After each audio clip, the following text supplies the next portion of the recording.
அடுத்து வரும் நிகழ்ச்சியானது ஜாய்ஸ் மேயர் ஊழியங்களின் நண்பர்கள் மற்றும் பங்காளர்களால் தாங்கப்படுகிறது.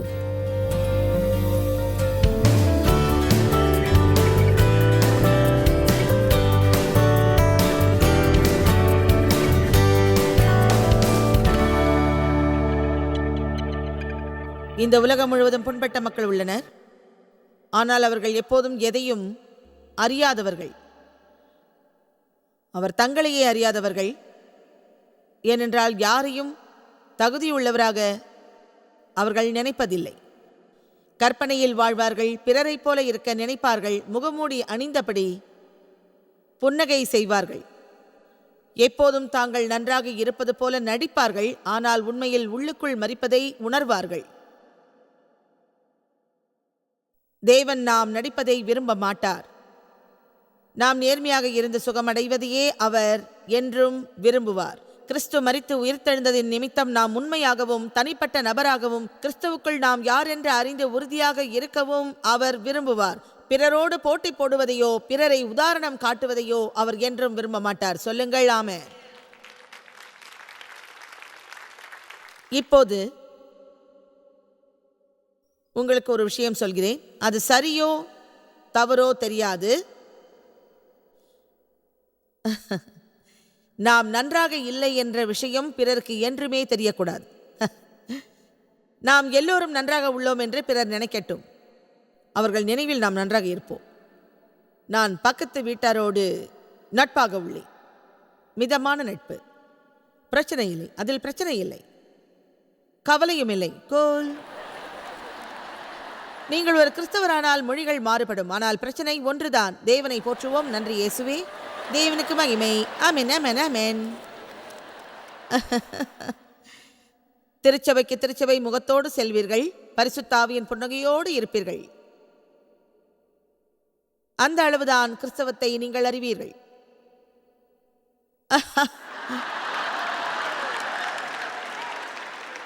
நானும் தேவன் திருச்சபைக்கு செல்லும் போது சண்டை போடுவோம். அதன் கதவுகள் திறக்கும் உடனே தேவனை போற்றுவோம்.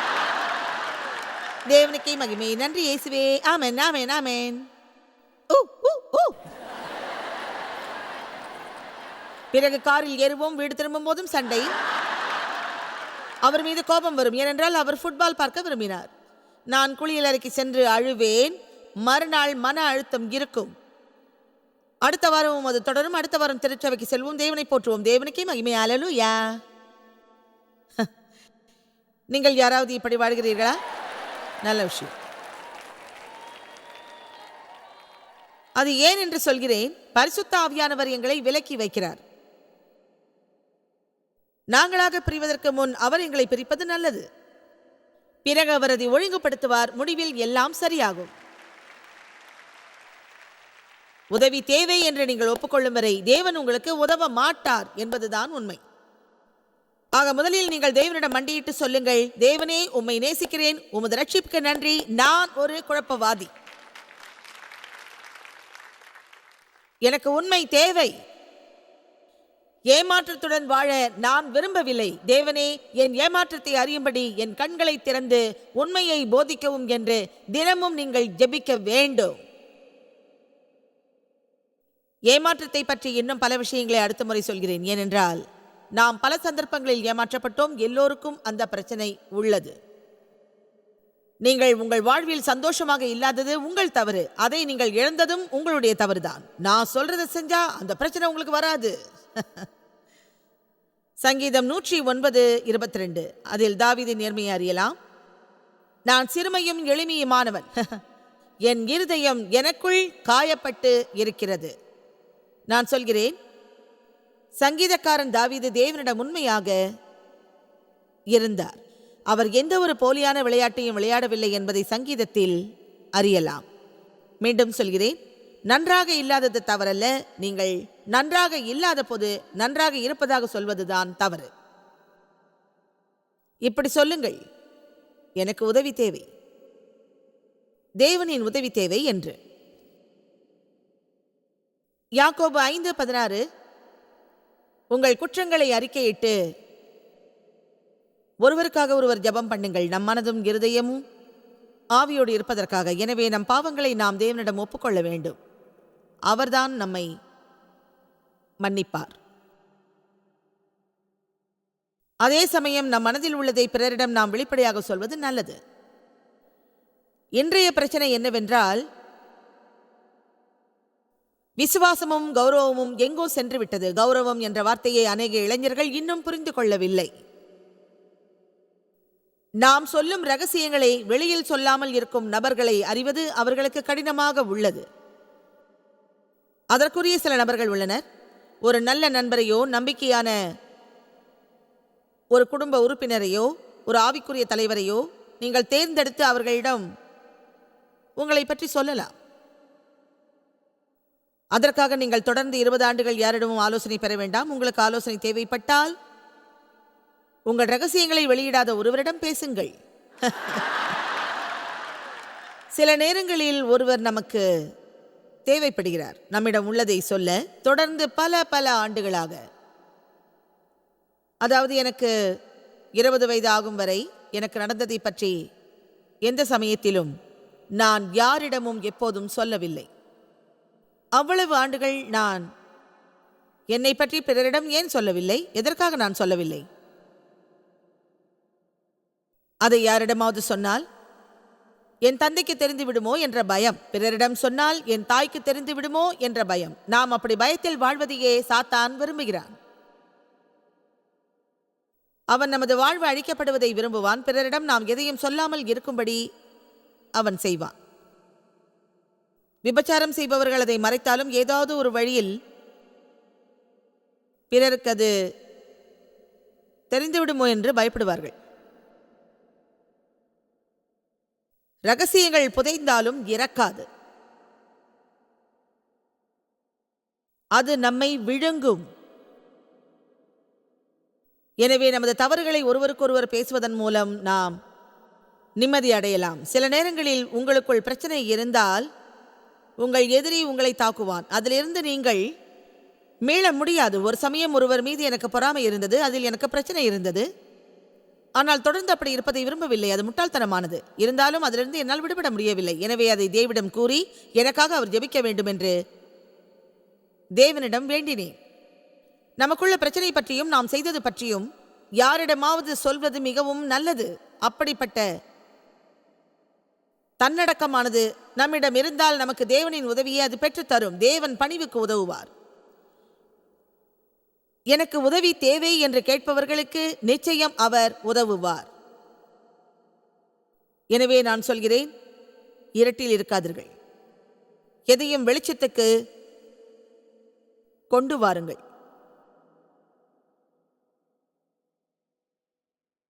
நாம் புண்படுத்தப்பட்டு நமக்கு பிரச்சனை வரும்போது பிறர் மீது நாம் பழி போடுகிறோம். அது அவர்களின் தவறு அல்ல. பழி போடுதல் தோட்டத்தில் தொடங்கியது. அநேகமாக அது எல்லோர் வாழ்விலும் உள்ளது. நானும் நீங்களும் அதை செய்திருப்போம். நான் தாமதமாக வேலைக்கு போனால் பிறர் மீது பழி போடுவேன். என் வீட்டில் உள்ள ஒருவர் தான் செய்ய வேண்டிய வேலையை செய்யாமல் விட்டிருப்பார். அதை நான் செய்ததால் நான் வேலைக்கு தாமதமாக வந்தேன் என்று. உண்மைதானே? அப்படி எதுவும் நடக்காமல் இருக்க நாம் சீக்கிரமாக எழுந்து நம் வீட்டு வேலைகளுக்காக சிறிது நேரத்தை ஒதுக்க வேண்டும். அப்படி நாம் திட்டமிடாததுதான் தாமதத்திற்கு காரணம். உங்கள் பிரச்சனைக்கு பிறர் மீது பழி போடுவதற்கும் பிறர் பிரச்சனைக்கு உங்கள் மீது பழி போடுவதற்கும் இடம் கொடாதீர்கள். இது என் தவறு அல்ல, வேறு ஒருவர் தான் இதை செய்திருக்கிறார் என்று சொல்லுங்கள். அது ஏன் தெரியுமா? ஒருவேளை நீங்கள் செய்தது தவறு இல்லாமல் இருக்கலாம், ஆனால் அதுவே உங்கள் தாமதத்திற்கு காரணமாக இருக்கக்கூடாது. என்னை பற்றி தேவன் அக்கறை காட்டியதை முதலில் அறிந்தேன்.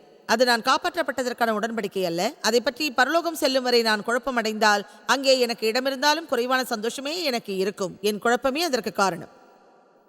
என் கடந்த கால வாழ்க்கையில் எனக்கு ஏற்பட்ட நிகழ்ச்சிகளால் என் ஆத்மாவில் குழப்பம் இருப்பதை நான் உணர்ந்தேன். அப்படிப்பட்ட எல்லா பிரச்சனைகளும் தீர்வதற்கு வேதத்தில் சத்தியம் உள்ளது. எனவே அந்த வலியோடு இனிமேலும் நான் வாழ மாட்டேன். தேவன் அதை நிச்சயமாக நிவர்த்தி செய்வார். நான் இனிமேல் நடப்பதை பற்றியே நினைப்பேன். ஏற்கனவே கிறிஸ்து தமது இரத்தத்தின் மூலம் நமக்கு விடுதலை வழங்கி உள்ளார்.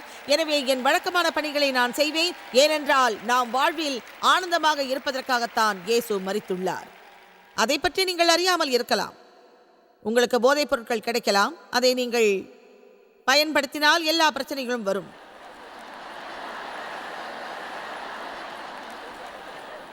இன்னமும் நீங்க இங்கே தான் இருக்கீங்க,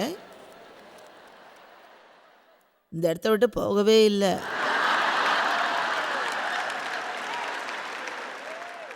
இயேசுவுடன் நாம் தொடர்பு கொண்டால் அது ஒரு புனித தொடர்பாகும். அதை நான் நேசிக்கிறேன். நம்முடைய தவறுகளை நீக்கி அவர் நல்லதை கொடுப்பார். உதாரணத்திற்கு, நான் தேவை மணமுடித்த போது என்னிடம் கார் இல்லை, அவரிடம் கார் இருந்தது. அது பற்றி நான் அவரிடம் சொன்னதும் அவர் ஒரு கார் கொடுத்தார். யாருக்காவது அந்த அனுபவம் உண்டா? உங்களுக்கு புரியும் என்று நினைக்கிறேன். அடுத்ததை பார்ப்போம். நீங்கள் கிறிஸ்துவை அடைந்ததாக சொன்னால் அது நிறைவேறியது என்று அர்த்தம். உங்களிடம் இல்லாதவற்றை அவரது நன்மை நீக்கிவிடும். என்னிடம் கார் இல்லாததன் குறை தேவின் காரால் நீக்கப்பட்டது. அது அருமையானது. அதன் பிறகு என்னிடம் இல்லாதவை எல்லாம் தானாக வந்து சேர்ந்தது. இந்த டீல் நல்லா இருக்கு. இயேசு துக்கத்துக்கு பதில் மகிழ்ச்சியும், சாம்பலுக்கு பதில் கிரீடமும், மன அழுத்தத்துக்கு பதில் மகிமையும், நமது அவமானத்துக்கு பதில் மரியாதையும், குற்றத்துக்கு பதில் மன்னிப்பும், இழப்புக்கு பதில் நம்பிக்கையும், குற்ற உணர்வுக்கு பதில் நேர்மையும், அதேபோல் மேலும் பலவற்றையும் வழங்கியுள்ளார். ஆனால் நீங்கள் சாம்பலை வைத்து என்றும் அழகை பெற முடியாது. நாம் அதைத்தான் விரும்புகிறோம். அதன் அர்த்தம் என்ன? அதாவது கிறிஸ்துவின் விருப்பப்படி ஒரு அருமையான வாழ்வை நீங்கள் விரும்புகிறீர்கள். ஆனால் ஒரு வியாழக்கிழமையில் அதை நீங்கள் அடைந்துவிட முடியாது. ஓரிடத்தில் அமர்ந்தபடி ஒரு நாள் முழுவதும் அதை நினைத்தாலும் அது கிடைக்காது. உங்கள் வாழ்வில் பிறர் செய்ததை நினைத்தாலும் அதில் பயனில்லை. அதை எப்படியும் நான் அடைந்தே தீருவேன் என்று சொன்னாலும் அது சாத்தியமாகாது. நான் அதை பெற மாட்டேன், இதை பெற மாட்டேன் என்பீர்கள்.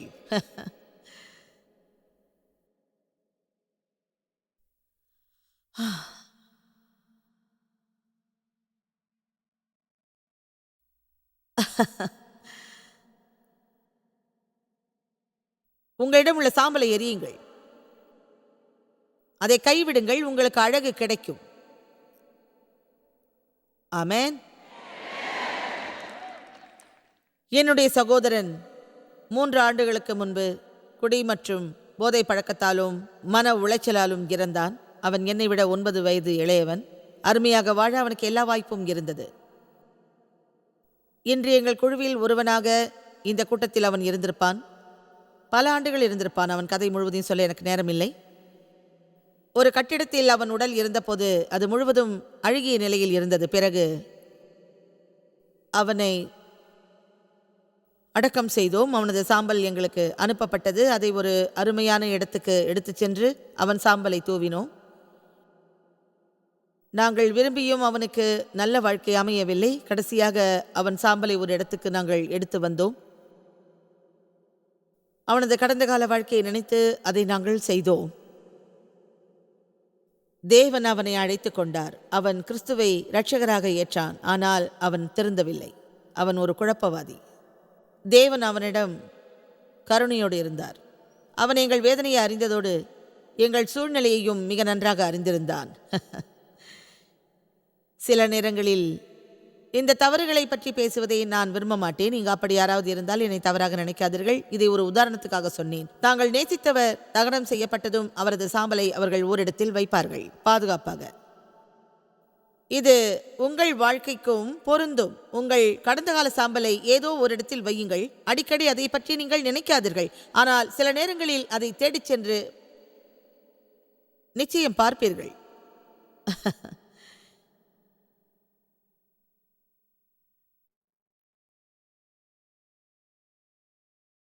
நான் சொல்வது இதுதான். உங்கள் கடந்த கால சாம்பலை எடுத்துச் சென்று ஏதோ ஒரு இடத்தில் தூவுங்கள். அது தானாகவே அழகாக மாறிவிடும். ஆமென். என் தம்பியின் சாம்பலை தூவினேன். அங்கு சென்று மீண்டும் அதை நான் எடுக்க முடியாது. நீங்கள் இங்கிருந்து செல்லும்போது இன்னொரு இரவை தவளையோடு கழிக்க மாட்டேன் என்ற உறுதியோடு செல்லுங்கள். அதையே தேவன் விரும்புகிறார். என்ன? தவளை எப்படி வந்தது?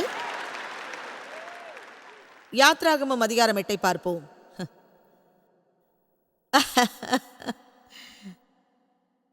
உண்மையில் அதை நான் இப்படித்தான் அழைப்பேன். மேலும் ஒரு தவளையுடன் என்பேன். யாத்ராகமம் 8.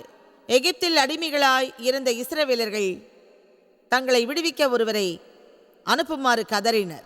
மோசே, அவர் ஒரு தேவ மனிதன், அவர் அனுப்பப்பட்டார். பார்வோன் பிசாசின் பிரதிநிதியாக இருப்பவன். அவர்களின் விடுதலையை விரும்பவில்லை. எனவே தேவன் கொள்ளை நோய்களை அடுத்தடுத்து அனுப்பி, என் மக்களை நீ அனுப்பாவிட்டால் இன்னும் மோசமாக வாழ்வாய் என்றார்.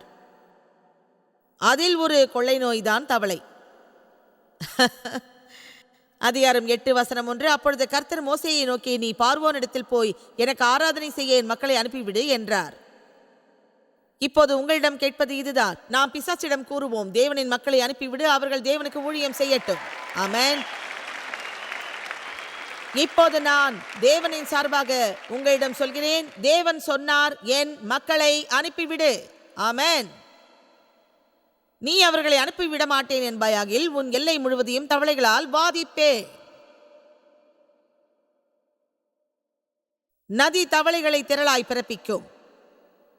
அவைகள் உன் வீட்டிலும் உன் படுக்கை அறையிலும் உன் படுக்கையின் மேலும் உன் வேலைக்காரர் வீடுகளிலும் உன் மக்களிடத்திலும் உன் அடுப்புகளிலும் மா பிசுகிற உன் தொட்டிகளிலும் வந்து ஏறும்.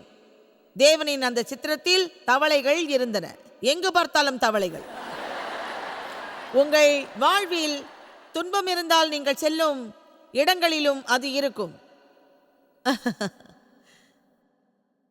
தவளைகள், சுய சோக தவளைகள், கோபத்தவளைகள், வெறுப்புள்ள தவளைகள், எதிர்ப்பு தவளைகள், அவை உங்களிடம் உள்ளதா? ஏதோ ஒரு தவளை. மேலும் கர்த்தர் மோசேயினிடத்தில், நீ ஆரோனை நோக்கி, நீ உன் கையில் இருக்கிற கோலை நதிகள் மேலும் வாய்க்கால்கள் மேலும் குளங்கள் மேலும் நீட்டி எகிப்து நாட்டின் மேல் தவளைகளை வரும்படி செய் என்று சொல் என்றார். அப்படியே ஆரோன் தன் கையை எகிப்தில் உள்ள தண்ணீர்கள் மேல் நீட்டினான். அப்பொழுது தவளைகள் வந்து எகிப்து நாட்டை மூடிக்கொண்டது. மந்திரவாதிகளும் தங்கள் மந்திர வித்தையினால் அப்படி செய்து எகிப்து நாட்டின் மேல் தவளைகளை வர பண்ணினார்கள். இது ஒரு உற்சாகமான விஷயம். ஏனென்றால் அங்கிருந்த பார்வோன் ஜெபிப்பதற்கு பதிலாக, தேவனே புரிந்தது, தவளைகளை ஒழிக்கிறேன் என்றான். அவன் மக்களின் பிரச்சனையை தீர்க்க முயன்ற போது அதிகமான தவளைகள் அங்கு வந்தன. புரிந்ததா? நீங்கள் போய் மக்களின் பிரச்சனையை தீர்க்க முடியாது. தேவன் மட்டுமே அதை தீர்ப்பார். நீங்கள் அதை செய்தால் மேலும் தவளைகள் தான் வரும்.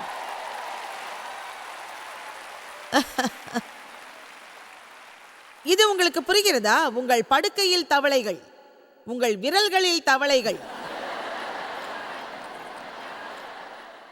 வசனம் 8. பார்வோன் மோசேயையும் ஆரோனையும் அழைப்பித்து, அந்த தவளைகள் என்னையும் என் மக்களையும் விட்டு நீங்கும்படி கர்த்தரை நோக்கி வேண்டிக் கொள்ளுங்கள். கர்த்தருக்கு பலியிடும்படி மக்களை போக விடுவேன் என்றான். அப்பொழுது மோசே பார்வோனை நோக்கி,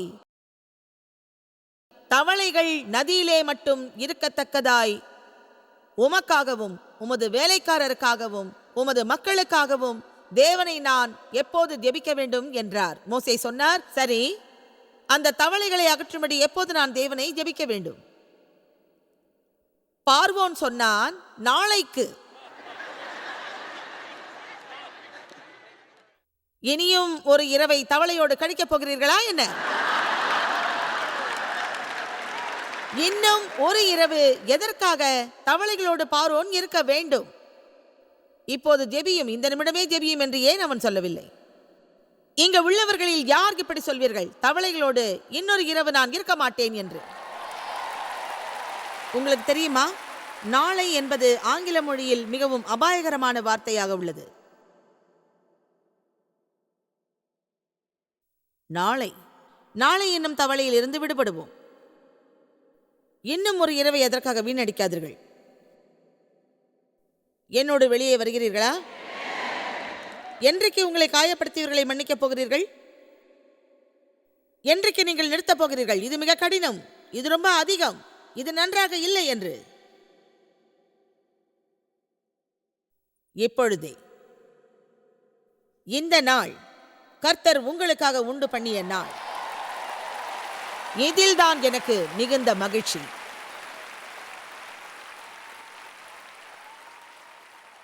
உங்கள் வாழ்வின் முக்கியமான நாள் இது. கிறிஸ்து என்னை அழைத்த நாள் என்று நீங்கள் சொல்வீர்கள். உங்களில் பலருக்கு அது இந்த நாளாகவும் இருக்கலாம். என் திருமண நாள் அல்லது எனக்கு பிள்ளை பிறந்த நாள் என்று சிலர் சொல்லலாம். அது எல்லாமே தவறு. உங்கள் வாழ்வில் மிகவும் முக்கியமான நாள் இதோ இந்த நாள்தான், இன்றுதான். ஏனென்றால் இந்த நாளில் நீங்கள் இருப்பதென்பது உறுதி செய்யப்பட்டது ஆகும்.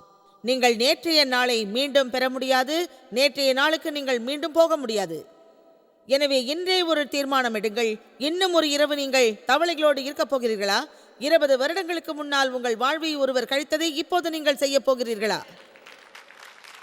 இந்த நாளை நீங்கள் மகிழுங்கள். உங்களுக்கு சாம்பலுக்கு பதில் கிரீடம் கிடைக்கும், துக்கத்துக்கு பதில் மகிழ்ச்சி கிடைக்கும். அதை போற்றுவோம். ஆமென். இயேசு ஒரு சிறிய அளவு உணவின் மூலம் ஆயிரக்கணக்கான மக்களுக்கு உணவு வழங்கினார். அந்த கூட்டத்திற்கு அது போதுமானதல்ல. சில ரொட்டி துண்டுகள், ஒரே ஒரு மீன். ஆயிரக்கணக்கான மக்கள் இருந்தார்கள். அப்போது அவர் சொன்னார், என் உணவை தருகிறேன், அதை நீங்கள் உண்ணலாம் என்று. பிறகு இயேசு தன் அற்புதத்தால் அதை பல மடங்கு அதிகமாக்கினார். அதை அங்கிருந்த அனைவரும் உண்டார்கள். அதில் ஒரு உண்மை உள்ளது. உங்களிடம் உள்ளது போதுமானதாக இல்லாவிட்டாலும் அதை தேவனிடம் நீங்கள் கொடுங்கள். இன்று உங்கள் குழப்பமான, மனம் ஒடிந்து போன, துக்கமான வாழ்க்கையை அவரிடம் நீங்கள் ஒப்படைத்தால் அவர் உங்கள் துன்பத்தை போக்கி அநேக நன்மைகளை உங்களுக்கு வழங்குவார். ஆமென். இன்று தேவனின் வார்த்தையை நான் கூறுகிறேன். நான் ரொட்டியோடு கூட பேசுகிறேன். அது மேலும் அதிகரிக்கும். அது உங்களுக்கும் இந்த நிகழ்ச்சியை டிவியில் பார்க்கும் லட்சக்கணக்கான மக்களுக்கும் போய் சேரும். ஒரு அற்புதம் நிகழ்ந்தது. இயேசு எல்லா மக்களுக்கும் உணவு வழங்கியதும் அங்கே 12 கொடைகளில் உணவு இருந்தது. அதில் பல ரொட்டி துண்டுகள் இருந்தன. இயேசு சொன்னார், எல்லாவற்றையும் உண்ணுங்கள், வீணடிக்காதீர்கள் என்று. இப்போது நான் உங்களிடம் சொல்ல விரும்புவது, உங்கள் வாழ்வில் என்ற பல குழப்பங்கள் இருந்தால் அதை இயேசுவிடம் ஒப்படையுங்கள். அவர் உங்களுக்கு அநேக நன்மைகள் தருவார். உங்கள் குழப்பங்களை அவரிடம் ஒப்படைக்காமல் உங்கள் நாட்களை வீணடிக்காதீர்கள். உங்கள் வலி விரைவில் நீங்கும். உங்கள் குழப்பம் நற்செய்தியாகும். நீங்கள் நடந்து செல்லும் பாதையில் உங்களுக்கும் மற்றவர்களுக்கும் பல அற்புதங்கள் நிகழும். பல வருடங்களாக நான் சொன்னேன், நான் தவறாக நடத்தப்படாமல் இருந்திருந்தால், அப்படி எதுவும் எனக்கு நிகழாமல் இருந்திருந்தால், லாசரஸ் இறந்ததும் அவன் சகோதரி மரியாள் இயேசுவிடம் சொன்னாள், தேவனே, நீங்கள் இங்கு இருந்திருந்தால் என் சகோதரன் மரித்திருக்க மாட்டான். நீர் ஏன் இங்கு இல்லை? அதையே தான் நாமும் சொல்கிறோம். நான் அந்த சூழ்நிலையில் இருந்தபோது நீங்கள் ஏன் எனக்கு உதவவில்லை என்று. நான் தவறாக நடத்தப்பட்ட போது நீர் ஏன் உதவவில்லை என்று ஜெபித்தேன். அதிலிருந்து விடுபட தேவனிடம் வேண்டினேன். நடக்கவில்லை. அவர் நினைத்தால் அது முடிந்திருக்கும். ஜாய்ஸ், தேவனை நீ எப்படி கடிந்து கொள்ளலாம்? ஏனென்றால் அவர் உன்னை விட சுறுசுறுப்பானவர். உங்களிடம் ஒன்று சொல்கிறேன், அதை கேளுங்கள். அவர் என்னை விலக்கவில்லை, என்னை வழி நடத்தினார். உங்களை நான் கேட்டுக்கொள்வது, சற்று காத்திருங்கள். தேவனுடன் எனக்கு அனுபவம் உண்டு. தேவன் என்னை விடுவித்ததால் தான் இங்கிருக்கிறேன். இப்போது உங்கள் அனைவருக்கும் நான் நற்செய்தி வழங்குகிறேன். என் வாழ்வில் சுகமும் என் வாழ்வில் மீட்பும் உள்ளது. எனது நற்செய்தி மூலம் லட்சக்கணக்கான மக்கள் வாழ்வில் சுகம் பெறுவதற்கு வழிகாட்டும் ஆற்றல் என்னிடம் இன்று உள்ளது. அது ஏன் தெரியுமா? என் பிரச்சனையிலிருந்து விடுபட நான் தேவனை கேட்டதும் அவர் என்னை விடுவித்திருந்தால் அது அன்றோடு முடிந்து போயிருக்கும். நான் பாதிக்கப்பட்டிருக்க மாட்டேன். இன்று இந்த நற்செய்தியை உங்களோடு பகிர்ந்திருக்க மாட்டேன். அதுதான் உண்மையாக இருந்திருக்கும். அதற்கு காரணம் உள்ளது. அதை தேவன் கையாண்டது எனக்கு தெரியாது. ஒன்று மட்டும் உறுதி, தேவன் நான் இழந்ததை எல்லாம் கொடுத்தார். ஒன்றுக்கு மேல் இரண்டாக கொடுத்தார். ஆமென். உங்களுக்கும் அவர் அதை செய்வார். ஆனால் தவளை இருக்காது. நீங்கள் தீர்மானம் எடுக்க இதுதான் சரியான நேரம். உங்கள் கட்டுகளில் இருந்து விடுபட்டு தவளைகளை பின்னே தள்ளி கிறிஸ்து உங்களுக்காக மரித்ததற்கான விடுதலையை பெறுங்கள். பழைய வேதனையோடு இனி என்றும் நீங்கள் இருக்காதீர்கள்.